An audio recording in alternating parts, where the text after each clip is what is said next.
Hello and welcome to my world of crochet. My name is Tine and today I'm here with you for another yarn talk video. And as always, we can't talk yarn without my faithful mug of tea. And today this tea is the Autumn Storm. I think that's fitting as we are in October now and it has been a couple of windy days here this week. Autumn Storm is a black tea with apple and cinnamon taste, so it is quite fitting for obviously the Autumn Storm. Also, you may see that I'm wearing a scarf today, a crochet scarf, the leafy scarf, and it has these absolutely gorgeous autumn colors. The leafy scarf, I made a tutorial for it last year and I have just managed to reformat this tutorial so that it's also coming out in a left-handed version, and that will be out on Monday morning. So if you haven't done yet, hit that subscribe button so you don't miss out on when I am publishing the leafy scarf for the left-hand tutorials. Also, I do have a right-handed, it is here on my channel. I am linking to that here in the description box down below. And of course, both the right hand has a link to the left hand. The left hand also have a link to the right-handed tutorial in the case that you end up on the wrong one. So yeah, that was pretty much that part. What have I done since last? I have been busy. I had a busy weekend last weekend, so I'm not sure I would say that I did crochet a lot, but I did manage to finish some items. I finished the summer shopping bag Tuesday. I had a pop-up live Tuesday where I decided to finish off the summer shopper bag. I had hoped to have 2 finished items today, but I don't, and that story will come in a few. But let's first dive into the summer shopper bag, which I here have as a nice finished item. And I did some changes compared to the original summer shopper bag. So this would be the new, and this is here where the strap is crocheted on, and on this side it's nicely sewn on with the mattress stitching or the mattress seaming. You have the nice classical, I did a row of single crochets and then I did a row of slip stitches to create this absolutely wonderful edging. And also what I did opposed to the other one is I slimmed the strap here, so it's 2 stitches narrower, which is nicer for carrying, personally I think so. And I also stacked, instead of using chain stitches to get the height for the next row, I actually stacked them. So for the half doubles I stacked them, and I also down here, instead of chaining 3 and then start on the crossed double crochets, I actually stacked those, and then so I made a stacked double crochet, and then I start doing the cross ones around, and that is so much cleaner by the looks. Like, you really have to look to actually find the place of the seam, which would be here. This would be where I started each round, and if I hold it up like this, you can see it if you really look for it, but it's definitely not as visible as it is on the original one I made. So I'm really pleased with some of the changes I made here. When carrying it, I also made the strap just a few rows longer so it could hang slightly ever so lower on my bag. And as you can see here, it's not itching out on the edge, which means this is a much nicer bag for what it is. I am personally inclined to make a few more of these because it was a nice easy pattern. It was simple to work up, and you know, it's something that I can easily do when watching TV or something like that. And some of the patterns I found these days, they just don't work up as well behind the TV. Just to compare, this would be the original one I made. You can see here, because of the change in the size, we have these extra side gaps. I also did not use mattress stitch when sewing them together, so here the seam of them being sewn together is much more visible. it's looking, I would personally say, a bit worse on the inside. So this is me, basically this is me improving my skill. And that is what's so wonderful when you do things, and if you do second or third editions, that you can actually see how they improve. This is also where you can see that how I chained them all the way up. Here you can easily see where each round begins. So that's the original one, and the second one definitely don't have, I would say, flaws. Or it's charming in one way, right? I changed nothing in the bottom, except I did one round less of increases, and that was it. And now I'm just so inclined to actually get more. Don't ask me why, but I am. I do have a few ideas, like what you could do is like you can make the bottom a bit darker. You can lighten it up here, and you can maybe even do a lighter color up at the straps, or you can go back to the dark color at the straps. So the pattern itself in a lighter color could show out. Like, the possibilities here are really, I feel, endless. You could also just start with the bottom in a darker color, and then go a bit brighter, but then have more colors, so that the last bit would be kind of like more fading into one another. This was what I had left after the first 3 balls of the first original bag, and this was what I had left after making the second bag. I am really, really pleased with the result. So yeah, there's not much to say, except I might end up buying some more cotton yarns to make new versions of them. Then what I wanted to do, and we talked about that last yarn talk video, so last week, I wanted to make a headband, and I started on that Wednesday morning during my morning live tea. And this is the yarn I have. I caked it up very nicely, and I started working on it, and I realized I would not have enough yarn to make what I wanted to make.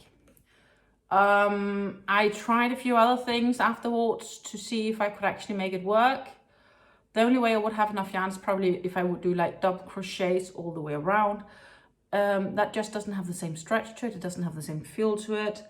What I might end up doing is keeping this yarn for a future yarn match, and then combine the yarns either to make a new hat, or to make a headband or something else. But I'm not gonna make a headband only with this yarn. I simply just don't have enough. I realized that. So that yarn is basically right now just going back to my scrap yarn stash.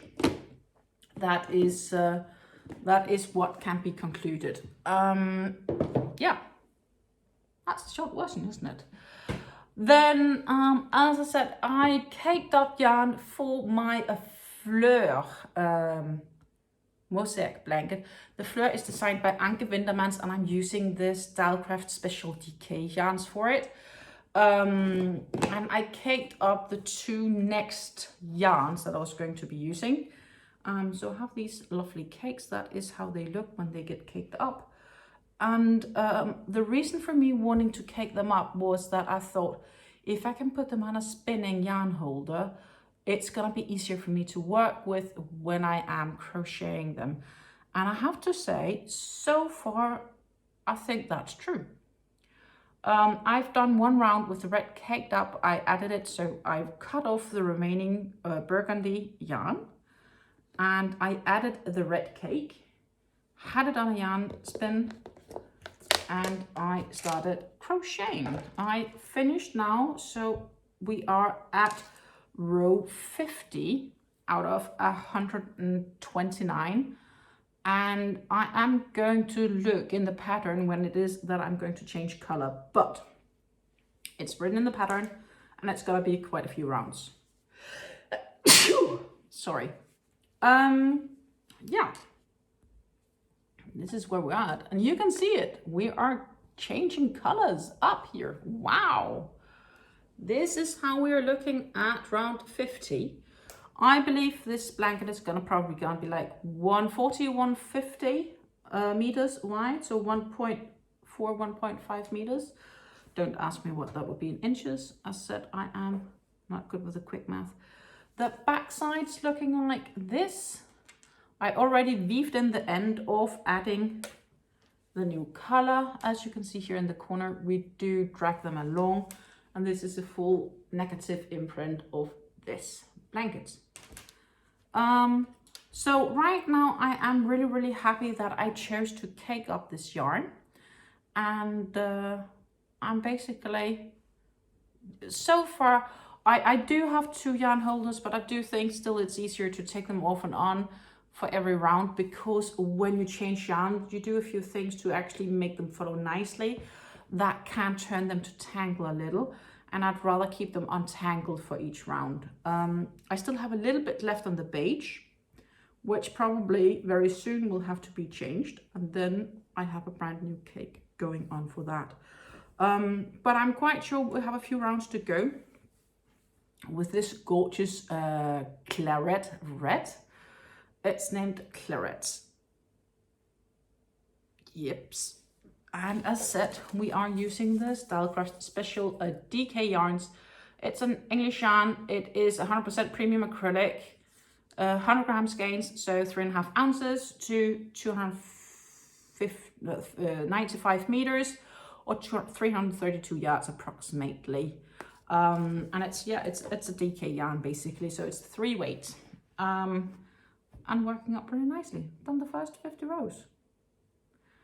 And I feel like doing more rows. So this is really, I can really feel it's progressing, and because it's somewhat more enjoyable to actually work with the yarns after I cake them up, I might actually put more effort into it. Time will show, but I've really been enjoying it this past week. Even though it's just a few rows that I did, you know, with everything else going on, I'm pretty happy. Yeah, I'm not unsatisfied. So I'm just gonna put it back into my crate so I can easily keep track of it, and the yarns won't tangle too much. And this probably should go to my yarn scraps because it's done. It still fits into my project crate, but I am afraid that I will soon need a new project crate for this. Very simple. It grows. It keeps growing bigger and bigger and bigger for every round. So yeah, I probably need a new project crate reasonably soon. And what else? Yeah. We have, of course, we have the Firefly Sweater, which technically is in between all this, but that is still a bit on the back burner. I still need to find time to block it. I kind of hope I might have time the coming week. I have planned to block some other projects as well, actually, which is ready for blocking. I have 2 shawls I need to block. Actually, I do have 3 shawls I technically need to block. So I really pretty much should put my head into that the coming week. But yeah, so therefore, because of all this, I ended up not working on the Thoughts of Ireland shawl. I really should have, but fundamentally I think the headband, I just took too much time on it while not realizing it wasn't gonna work up. And then it just took too much of my time. But that's fair enough. We all learn by experience. The Thoughts of Ireland is made in 100% alpaca. As said, it is working up nicely, but I've not worked on it since last time. This is where we are at. The stitch markers is only for me to indicate when I am supposed to do my increases in the rows where I do increases. It's a bit more of a circular scarf or shawl, and it definitely needs some wool blocking. So a wool detergent when I am blocking it. I really like how these kind of puff stitches do pop up on this pattern. It is actually, in that sense, looking quite so gorgeous. But yeah, as I said, I haven't really progressed on it, so there isn't really much to talk about when it comes to the Thoughts of Ireland, except I really should get going on it. I really should. Yeah. Should I be embarrassed? No, I shouldn't. I'm still happy with the progress I've made on other projects. I'm happy I finished some and others have actually made decent progress. So I really should not discredit that. I started on a new project. And I knew that I was going to start a new project. And I actually have another project that I want to start on. But I haven't done that yet. And I think what I'm going to do is probably I'm going to wait a little bit starting on it. We talked about that last time, which is the YarnArt alpaca cake I want to use for it. I forgot the name of the pattern just on top of my head, but I think I am going to actually force myself to finish the Thoughts of Ireland shawl first before I start on that new shawl. That's my current objective. The project I started is the Ultimate Sacrifice Shawl by Lorraine Pugh. And I linked to the pattern in the description box down below, except right now I do believe it cannot be purchased via Ravelry. I'm using the Dahlia Halloween 100% cotton from Hobbii. I got this Halloween yarn probably last year or the year before in a yarn haul video. It is a colorway 1. Text brand at 100. It's classified as a fine 2 weight, 100% cotton, 200 grams, so it's 7 ounces to 800 meters, which is the same as 874 yards. And they recommend a 3.5 to 4 millimeter crochet hook. The pattern runs with a 3.5 millimeter hook, so that is why I am also using a 3.5 millimeter crochet hook. And the color I'm using is this absolutely gorgeous one. You have the black outer edge and you have this orange that goes to, well, it's kind of like a yellow that goes to an orange, peachy orange that goes to magenta pink to purple. And then we're back to the black. And the Ultimate Sacrifice is known for the kind of heart-shaped shawl, where you could, for example, have a dark center that then lightens up and goes out to the dark center. And that is the concept I chose to run with.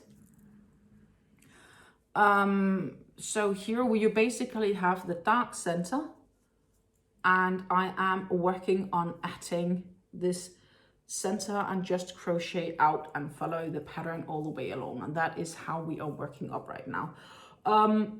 I have the stitch marker in the center just for me to keep track. I already wove in the center tail because I was quite sure that everything I was doing was correct. I also wove in those ends where I started. So I basically did all the black center. I cut the yarn and changed it with the, should we call it sun yellow maybe? Pumpkin yellow? Sun yellow. So the idea is that obviously I will work this cake all the way from the center onto the outer edge, following the pattern, blocking it, and then we will see what happens. But I'm sure this is going to be so gorgeous. And that, my friends, is probably also one of the reasons I've been so busy not working on the Thoughts of Ireland shawl, because this really grabbed my pleasure and attention. I have to admit, working up shawls, I do enjoy these type of yarns a bit more than these 100% woolen yarns. Not that I don't enjoy working with that. This is just somehow, I would say maybe easier. Though the black was not easy to see my stitches in when I was doing that in the beginning, especially when I had to do counting, so that wasn't easy. And at the same time, I realized that one of the lamps in my lamp here next to me, I was working on it in the evening, that it had gotten a light bulb sprung, so I had to get new light bulb to set in. It has like 4 light bulbs in it, and you don't notice when one goes out, and when 2 goes out, you realize it's kind of gone. So yeah, I realized suddenly that I was missing a light bulb. I got it changed and it's been ever so bright since. But yeah, so that is my current Halloween project. I have made, I do believe it's 18 rounds of it, and I'm about to start where it fans out. So that is where we are right now in the pattern. The last project that I started working on, which I haven't finished yet, is what should we call it again? Right, the Divine Hat was the name. And the Divine Hat I am working up in the Zeeman Milan yarns, which I picked up last week when I was in the city. I caked up the yarn. This is how it looks right now after I caked it up. I'm about halfway through the yarn, I guess. So one ball should fit with a hat. And this is basically where we are. It is progressing ever so nicely. And we are at a place where I slowly have to check the pattern for if I just need to do a few more shells or if I'm about to start the brim and what is to happen. So I haven't studied what's next in the pattern, but right now I have done the further increases that the pattern recommends. I am going to, I'm not sure if my hair allows for me because I do have my hair set up today, but I am actually just gonna make a little bit of a quick fit here, so you have an idea of how it looks. As you can see, we are still missing a bit and we're definitely not covering my ears yet. So we are far from being done here. And hopefully I have enough yarn here to make it there. I do believe I do, but time will show, and else I guess we'll have to get a smaller. But so far it's working up nicely. I really like how this shape allows it and how these shells make this sort of spinning pattern. And that of course is due to the front post double crochets I make. So the pattern is actually quite simple. Once you have increased right now, it's like a front post double crochet, and you do then in this between the front post double crochet and the following stitch, you work in 4 double crochets, and then you work on the next front post double crochet at the next front post double crochet, which is the reason why it is dragging along like this. I do believe this hat is more like a medium to small to medium sized and not medium to large. I do have a bit of more like a medium to large head. So far this is definitely a little bit smaller than maybe what would be ideal for me as a person. And there's ways to solve that as well, I guess. But yeah, I'm pretty happy with how it's working up, and hopefully it fits with the yarn I have. I do sort of hope that in a few weeks time I do go to the city, and I do kind of sort of hope that that yarn is still there, because then I might want to pick up a few more yarns, because I do have a few other projects that I would love to make. I am using currently a 6mm crochet hook for this, and for the brim I will hook down to a 5mm to help create this brim effect. But as said, I do think I will need a mannequin head to actually decently display this, because my head is slightly ever maybe too big for this project, but it's okay. It's still, as I said, working up nicely. I'm estimate a little bit less than halfway through this skein of yarn. And yeah, that's pretty much the project I've been working on since last week's yarn talk video. And coming week, there is still for me plenty of things to do. I have plenty of plans. On Monday, as I mentioned earlier, we are going to have the left version of the tutorial for the leafy scarf, which I'm wearing here today. At the very end of this video, I'll link to the right-handed one, because that right-handed one is, in any case, containing the link to the left-handed one, which will be valid when it goes live on Monday. don't forget to hit the thumbs up if you enjoyed this yarn talk video, and subscribe if you haven't subscribed yet. That really does support me. From here on out, I'm going to say thank you very much for your support. I'm going to wish you a great day wherever you are in the world. Happy crafting. Until I see you again. Bye.